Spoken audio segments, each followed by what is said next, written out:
જે અમને કલેક્ટર સાહેબે બાંયધરી આપી હતી કે તમારે GA drawing chartered engineer certificate plus સોગંદનામું આપવાનું રહેશે.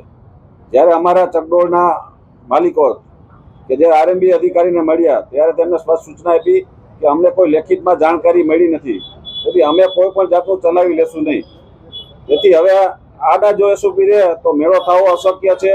અને ખાસ કરીને અમારા રાઈટ ધારકોને અમે અમારું એસોસિએશન જાણ કરશે કે આ હરાજી બોલીને પછી પૈસા ભરી ફસાઈ ન જાય એનું ખાસ તકેદારી ધ્યાન રાખવામાં આવે. પ્રાઇવેટ મેળા 8 છે અને લોક મેળો 5 દિવસ. આજે પરમિશનની અસમંજસ છે, ખરેખર મૂળ કારણ શું છે? કલેક્ટર તો આ પાડી કે તમે તો ફટાકડા ફોડ્યા. કલેક્ટર સાહેબે અમને જે આ પાડી એટલે અમે વિજયોત્સવ મનાવ્યો. હવે રાજકોટમાં 5 થી 7 પ્રાઇવેટ મેળા, એક લોક મેળો. આજે રાજકોટનું રંગીલું રાજકોટ છે તો બધા એને આનંદ માણે છે. તો સાહેબ અધિકારી કલેક્ટર સાહેબ જે બાંયધરી આપીને આ લોકોને લેખિતમાં કેમ નથી આપતા એ જાણવા જેવું છે.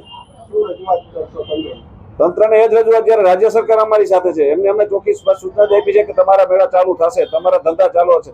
આજે 1 વર્ષથી જ્યારે અગ્નિકાંડ બન્યો ત્યાંથી અમારા કોઈ પણ જાતના મેળા કે આયોજન થઈ શક્યા નથી. આજે રાજ્ય સરકારે જે અમારા હાથ પકડ્યો છે કે ભાઈ તમારા મેળા લાઈન ચાલુ થઈ જશે, તો રાજકોટના અધિકારી કેમ કોઈ હાથ નથી પકડ્યા? જ્યારે કલેક્ટર સાહેબે સોગંદનામાનું કીધું છે કે સોગંદનામું રજૂ કરો, તો એના પેટા નિયમમાં કોઈ બીજા ડોક્યુમેન્ટ આપવાના થતા નથી.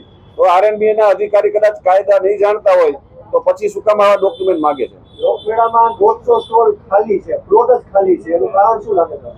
જે કલેક્ટરે નિવેદન જાહેર કર્યા પછી કોઈ સ્પષ્ટ થયું નથી કે આરએનબી ના અધિકારી જે કહે છે કે ભાઈ અમે કોઈ લેખિત નથી. તેથી રમકડાવાળા અને ખાણીપીણા સ્ટોલ વાળા પણ મૂંઝાય છે કે કદાચ મોટી રાઈડું નહીં થાય તો અમારું શું થશે?